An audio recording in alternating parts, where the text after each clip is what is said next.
This is a 1924 John Deere D.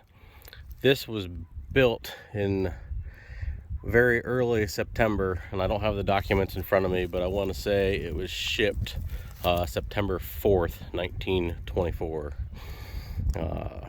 So it would be having its 98th birthday coming up here this year during the Labor Day festival.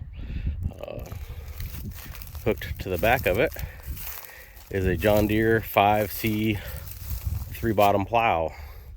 I plan on taking this outfit to Napanee, Indiana this summer, July 23rd, 2022, and going plowing with it. I've got a lot of work to do, but the event is to kick off the 100th anniversary of the John Deere D tractors.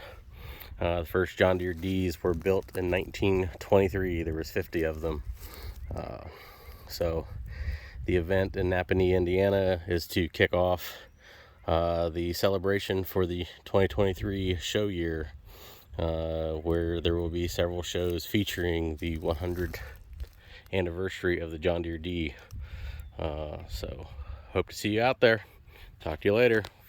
Like, comment, subscribe if you'd like to see more.